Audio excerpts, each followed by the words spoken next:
Um dos ambientes mais temidos em uma guerra são os campos minados.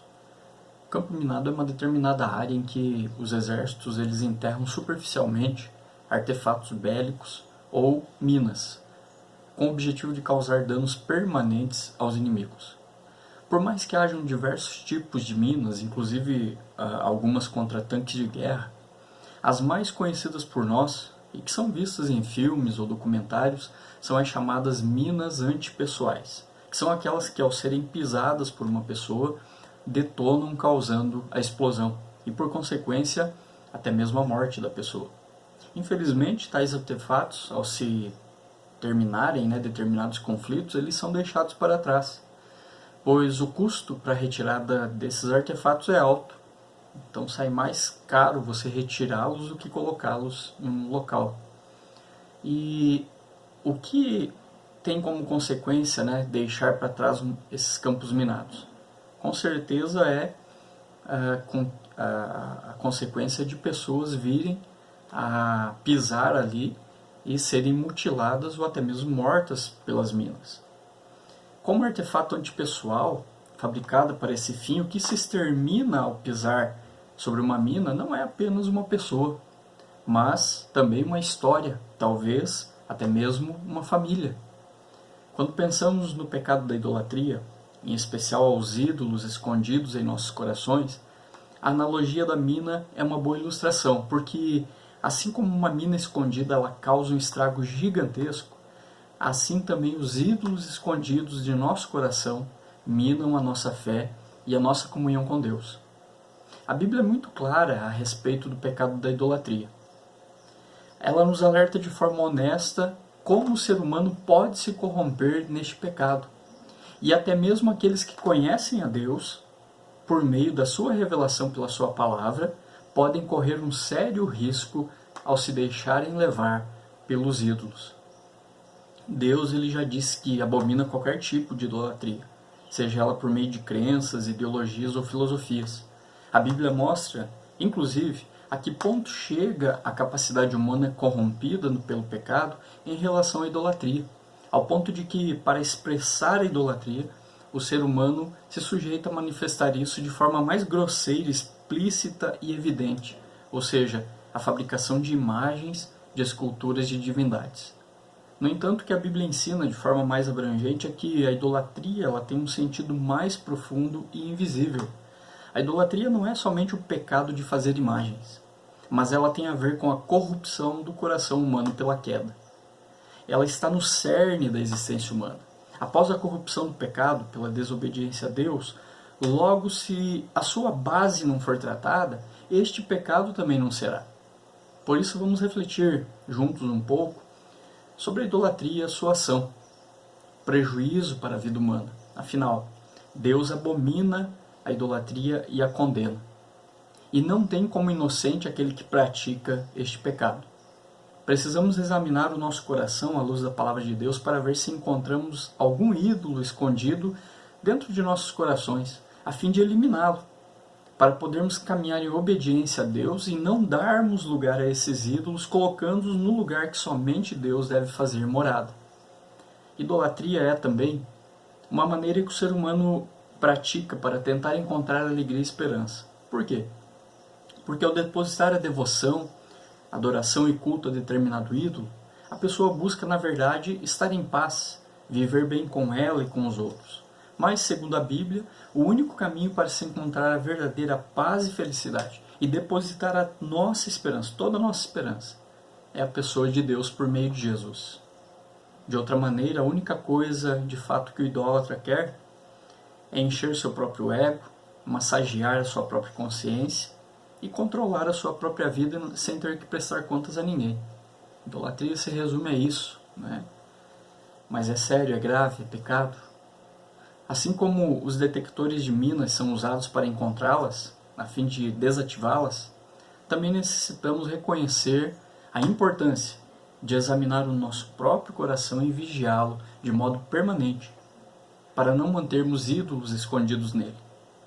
Pois até mesmo coisas legítimas e lícitas, se forem adotadas como fonte de esperança e alegria e colocadas em primeiro lugar em nossas vidas, acabam se tornando ídolos pessoais e servindo de tropeço na nossa caminhada. Vejamos dois textos bíblicos para pensarmos juntos aqui sobre esse assunto. O primeiro deles encontra-se no livro de Êxodo, capítulo 20, versículos 1 a 3. Êxodo, capítulo 20, versículos 1 a 3. Acompanhe comigo a leitura. E Deus falou todas estas palavras. Eu sou o Senhor, o teu Deus, que te tirou do Egito, da terra da escravidão. Não terás outros deuses além de mim. E o outro texto, mais para frente aí no Velho Testamento, no livro do profeta Ezequiel, capítulo 14, dos versículos 1 a 11. Ezequiel, capítulo 14, versículos 1 a 11. Acompanhe comigo a leitura. Algumas das autoridades de Israel vieram e se sentaram diante de mim. Então o Senhor me falou: Filho do homem, esses homens ergueram ídolos em seus corações e puseram tropeços ímpios diante de si. Devo deixar que me consultem? Ora, diga-lhes, assim diz o soberano Senhor, quando qualquer israelita erguer ídolos em seu coração e puser um tropeço ímpio diante de seu rosto e depois for consultar um profeta, eu, o Senhor, eu mesmo, responderei a ele conforme a sua idolatria. Isto farei para reconquistar o coração da nação de Israel, que me abandonou em troca de seus ídolos. Por isso, diga à nação de Israel, assim diz o Senhor, assim diz o soberano, o Senhor, arrependa-se, desvie-se dos seus ídolos e renuncie a todas as práticas detestáveis. Quando qualquer israelita ou qualquer estrangeiro residente em Israel separar-se de mim, erguer ídolos em seu coração e puser um tropeço ímpio diante de si, e depois for a um profeta para me consultar, eu, o Senhor, eu mesmo, responderei a ele. Voltarei o meu rosto contra aquele homem e farei dele um exemplo e um objeto de zombaria. Eu o eliminarei do meio do meu povo, e vocês saberão que eu sou o Senhor. E se o profeta for enganado e levado a proferir uma profecia, eu, o Senhor, terei enganado aquele profeta, e estenderei o meu braço contra ele e o destruirei, tirando do meio de Israel o meu povo. O profeta será tão culpado quanto aquele que o consultar. Ambos serão castigados. Isso para que a nação de Israel não se desvie mais de mim, nem mais se contamine com todos os seus pecados. Serão meu povo, e eu serei o seu Deus. Palavra do soberano, o Senhor. No livro de Êxodo, Deus, por meio de Moisés, ele se dirige ao povo de Israel por meio de palavras. Segundo o texto vai nos falar, né? Êxodo capítulo 20, versículos 1 a 3. Em outros lugares da Bíblia, como por exemplo em Deuteronômio 4:13 ou Deuteronômio 10:4, ela se refere à forma como Deus falou, chamando a palavra de Deus de mandamentos. Por isso nós costumeiramente falamos os 10 mandamentos, porque assim a Bíblia relata, né? Assim a Bíblia chama em muitos momentos, né? Como eu já citei, como Deus mesmo se refere à sua palavra chamando de mandamentos. Era uma palavra que era um termo técnico para regulamentações nos pactos daquela época. Você faria um comércio, um negócio com alguém e naquelas regulamentações ou naquelas palavras, né, estariam ali escritos quais seriam os seus direitos e os seus deveres com relação a determinado negócio. Deus ele se revela para o seu povo como teu Deus no texto. Logo, a regulamentação que ele daria no primeiro mandamento requeriria que o povo soubesse quem ele era. O povo de Israel pertencia a Deus por direito de criação e redenção, assim como ele os criou na humanidade, como seres humanos, obviamente, agora os tinha redimido da escravidão do Egito. Os mandamentos pactuais de Deus foram dados àqueles a quem ele já havia libertado da escravidão para que expressassem uma leal gratidão. Afinal, haviam sido salvos por graça de seus algozes e do sofrimento. Perceba, os mandamentos nunca tiveram a intenção de oferecer um meio de salvação, mas era por meio deles que o povo deveria expressar o seu reconhecimento de que a salvação deles já havia sido concretizada por Deus. Por isso Deus declara que eles não deveriam ter deuses além dele, ou perante a minha face, literalmente. Pois Deus era um Deus zeloso, que já havia reivindicado o povo de Israel para si e ele não toleraria rivais. Logo em seguida nós lemos o livro do profeta Ezequiel, em que Deus, por meio desse profeta, aponta a idolatria que estava acontecendo no meio do seu povo. Ezequiel profetizou de 592 a 570 a.C., e em pleno exílio da Babilônia. Ele tinha duras verdades a dizer a Israel, particularmente aos seus líderes e anciãos. Esses representantes das tribos de Israel foram até o profeta para o consultarem se, porventura, Deus tinha algo a lhes dizer. Mas antes mesmo que pronunciassem, Deus já havia dito a Ezequiel, no versículo 3, que a idolatria estava reinando de forma geral, ampla. Ele se refere aos ídolos que estavam sendo erguidos no coração daquelas pessoas, ali representadas pelas autoridades de Israel.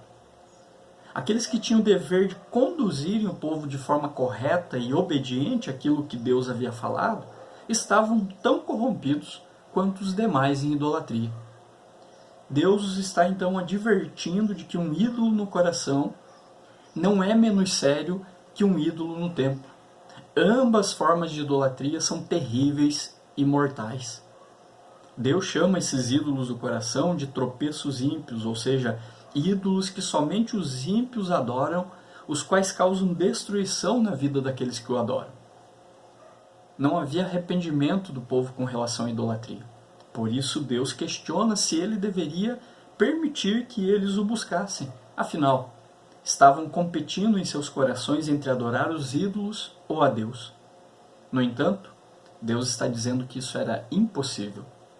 Pois ele não compete com ídolos, ele deveria ter a primazia em suas vidas. Literalmente, no texto de Ezequiel, Deus está dizendo: devo me permitir ser buscado por eles? O Senhor acolhe os que o buscam, mas essa busca será uma farsa se for feita sem arrependimento. Veja o que diz um outro profeta na Bíblia, o profeta Isaías, no capítulo 55, versículos 6 e 7, diz assim: busquem o Senhor enquanto é possível achá-lo, clamem por ele enquanto está perto, que o ímpio abandone o seu caminho, e o homem mau os seus pensamentos, volte-se ele para o Senhor, que terá misericórdia dele. Volte-se para o nosso Deus, pois ele dá de bom grado o seu perdão. Perceba que o profeta Isaías está dizendo que Deus ele é misericordioso, Deus ele é rico em perdoar, Deus ele perdoa o pecador, mas ao pecador cabe arrepender-se. E no versículo no versículo 6 de Ezequiel, Deus ele adverte a Israel que se arrependa de seus pecados e que se converta, ou seja, que mude de direção e desvie-se desses ídolos, renunciando a todas aquelas abominações. Quando Deus diz que a idolatria de Israel era abominável, ele a chama de coisas repulsivas e detestáveis. Termos esses muito usados por Deus para se referir aos ídolos. E no texto de Ezequiel encontramos Deus dizendo que apesar da idolatria, ele traria juízo sobre os idólatras. E especialmente as autoridades ou profetas, pois alguns deles estavam proferindo mentiras para o povo. Mas perceba que Deus não inocentava nem o falso profeta, nem o que consultava tal profeta. Ambos eram culpados do pecado de idolatria. Deus disse que faria isso, pois o seu propósito era de que Israel aprendesse, se arrependesse e não se desviasse mais dele, nem mais se contaminasse com a idolatria, conforme a gente encontra no versículo 11. Lendo e estudando esses dois textos em paralelo, aprendemos que Deus proíbe de forma expressa, sim, que o seu povo tenha outros deuses além dele. E Deus mostra que além das imagens ou esculturas, o pecado da idolatria também encontra altar no coração humano. Ezequiel 14, 1 a 11, ele não trata de imagens, mas ensina sobre a idolatria num sentido mais complexo, oculto, não verificável pelos sentimentos, pelos sentidos humanos, mas somente por aquele que sonda as mentes e os corações, que é Deus. Não foi por terem coração contrito e sincero que aqueles anciãos consultaram o profeta Ezequiel. Não foi por isso. não foi por desejarem conhecer a vontade de Deus. Eles não tinham atenção exclusiva e concentrada somente em Deus. Não é que eles não crescem no Deus de Israel. O problema é que, em seu coração, eles não criam somente no Deus de Israel. Para eles, pouco importava qual Deus daria a resposta, desde que fosse satisfatória e otimista. Além disso, eles já estavam com o coração predisposto a outros deuses, ainda que não se curvassem a imagens visíveis. A razão de estarem naquela condição desprezível era principalmente por se curvarem diante de falsos deuses, ao mesmo tempo em que presumiam adorar também o Senhor, como nos diz em 2 Reis, o segundo livro dos Reis, capítulo 17, versículo 33, que diz assim: de maneira que temiam o Senhor e ao mesmo tempo serviam seus próprios deuses, segundo o costume das nações dentre as quais tinham sido transportados. Ou seja, aqueles anciãos ainda não tinham aprendido a lição. Eles apenas haviam mudado a modalidade de seus cultos idólatras para outro mais discreto e não identificável. Era impossível os olhos de Deus não perceberem isso. Como disse o profeta Anani ao rei Asa, lá no livro segundo livro das Crônicas, capítulo 16, versículo 9, que diz assim: quanto ao Senhor, seus olhos passam por toda a terra, para mostrar-se forte para com aqueles cujo coração é totalmente dele. O coração, na Bíblia, representa a sede de todo ser humano, conforme nós vemos em Deuteronômio 4:9, e 2 Reis 22:19, também em Mateus 15:19. É o local secreto onde a palavra de Deus deve habitar. Se assim não for, o coração se tornará trono de outro Deus qualquer. Assim escreveu o pastor João Calvino, um reformador da igreja. Ele disse o seguinte: Deus erigiu a sede de seu império em nosso coração, mas quando levantamos ídolos, necessariamente procuramos destruir o trono de Deus e reduzir seu poder a nada. Por essa razão, o mais hediondo crime de sacrilégio é aqui mostrado nessas pessoas que permitiram que os ídolos se elevassem por cima de seu coração, pois daqui segue-se que todos os sentidos deles submergiram em suas superstições. O que ele falou é muito grave, o que ele escreveu é muito grave, porque é terrível imaginar que nós podemos estar entronizando outro Deus em nosso coração sem termos consciência disso. Mas para zelar por nossa alma e preservar o coração somente para Deus, precisamos identificar possíveis ídolos que estejam ocultos. Isso é urgente. Nós temos o relato bíblico no Evangelho de Lucas, capítulo 18, versículos 18 a 21, conta lá sobre a história do jovem rico, o encontro do jovem rico com Jesus, o qual ele acreditava ser uma pessoa devotada a Deus e um bom crente. O jovem rico achava isso de si mesmo. Ainda que pensasse faltar alguma coisa em sua vida, ele estava razoavelmente satisfeito e confortável com a sua posição social e religiosa. Foi quando Jesus encontrou o seu ponto fraco, o seu maior amor, aquilo pelo que ele de fato vivia. Ali aconteceu uma ruptura e a sua consciência sangrou, porque Jesus falou o seguinte, no versículo 22 de Lucas 18: uma coisa ainda te falta. Vende tudo que tens, dá-o aos pobres e terás um tesouro nos céus. Depois, vem e segue-me. Aquele rapaz conta o evangelho que ele saiu triste daquela conversa.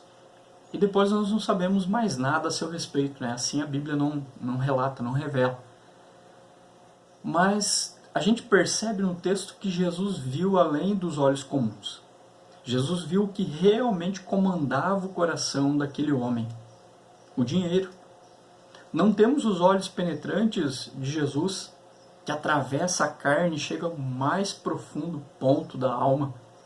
Mas aqui, Jesus nos ensina que nós podemos identificar um ídolo de uma forma simples, respondendo a uma pergunta: a que em sua vida você não consegue dizer não? Perceba a pergunta, A que em sua vida, ou a que em minha vida, eu não consigo dizer não para essa pessoa, para esse objeto, para essa coisa?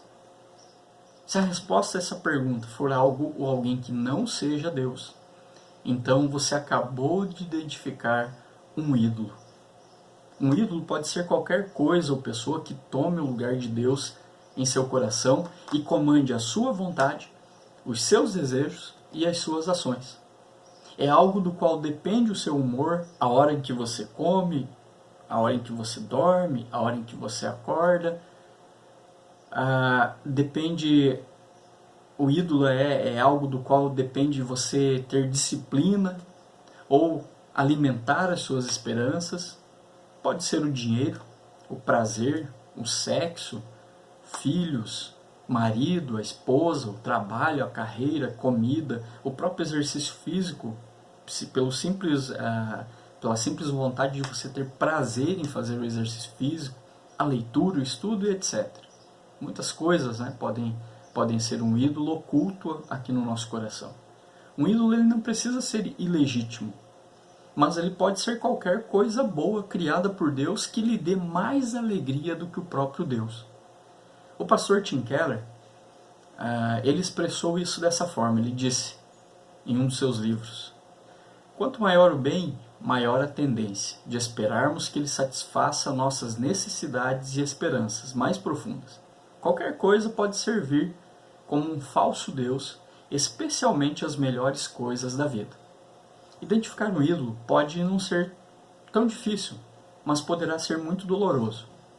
No caso de um cristão, contudo, por mais que ele ame um ídolo de seu coração, seu amor por Jesus e a meditação no sacrifício da cruz serão tão gratificantes que ele finalmente se livrará de qualquer coisa que crie obstáculo para uma vida de adoração sincera e de entrega total a Cristo. O cristão verdadeiro, o cristão bíblico, né, que segue a Bíblia, que tem a Bíblia como sua referência, como palavra de Deus que é, ele vai conseguir, pela misericórdia de Deus, identificar os ídolos do seu coração e pensando, como nós acabamos de falar, né, naquilo que Jesus fez por ele na cruz, e vai perceber que isso é tão gratificante que, de fato, o seu ídolo sucumbirá diante de Jesus. É isso que deve acontecer.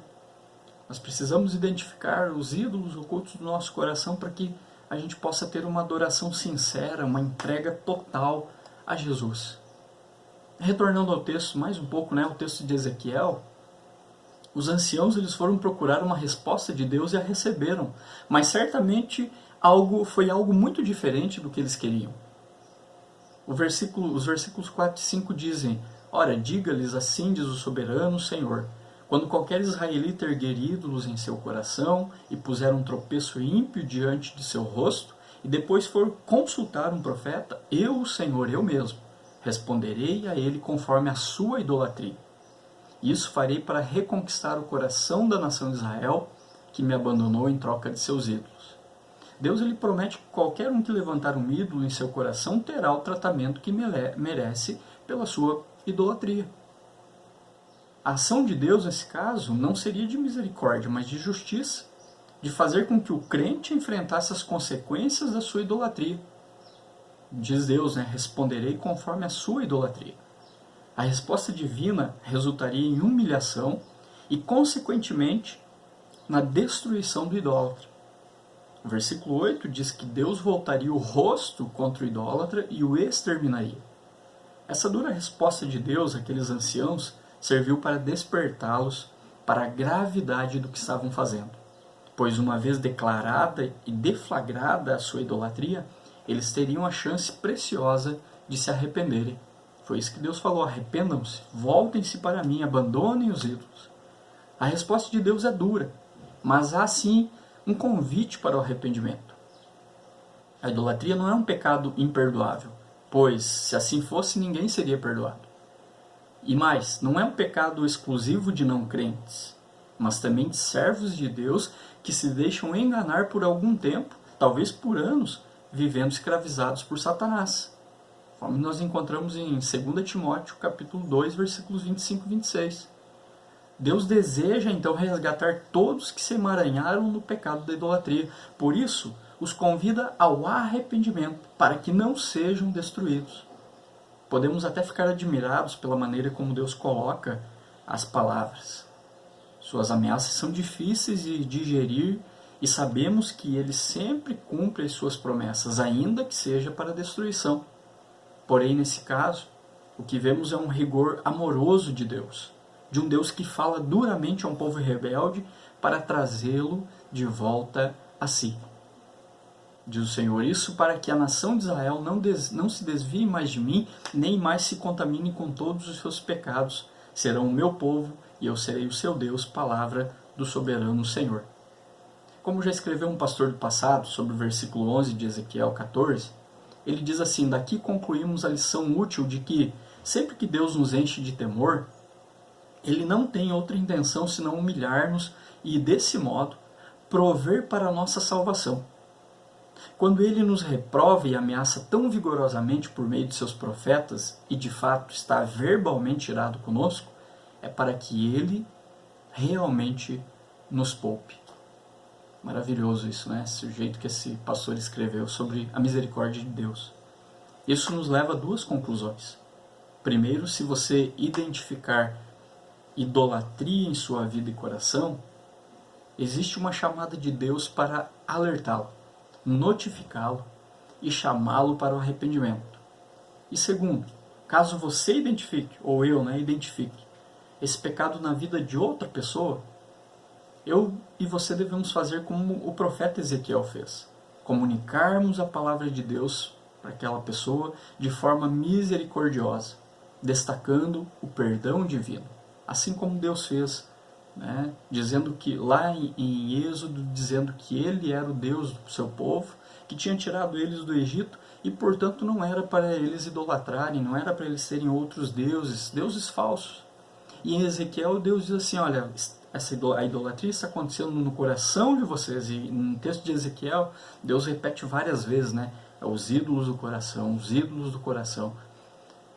Mostrando ali que o povo tinha caído na idolatria, e isso não poucas vezes, né? Já tinha acontecido outras vezes anteriores, e aconteceu também, e acontece hoje, muitas vezes no meu coração e no seu coração. Mas Deus diz assim, arrependa-se, volte-se para mim, porque você é meu povo. O amor e a misericórdia de Deus prevalecem, né, na nossa vida, ao ponto de que sim, eu não preciso idolatrar ninguém, algo, qualquer pessoa, até mesmo uma situação, mas eu preciso adorar exclusivamente a Deus. Exclusivamente a Deus, por meio de Jesus. Assim agindo, pensando, né, no perdão de Deus, na sua misericórdia, que a gente possa fazer uso da palavra de Deus para a nossa própria recuperação do pecado da idolatria. E para a salvação de alguma pessoa que possa estar pecando na idolatria. Que a gente possa se livrar dos nossos deuses falsos. Que a gente possa aprender a confiar cada vez mais no Senhor apenas. Porque cuidado, a idolatria do coração é um campo minado.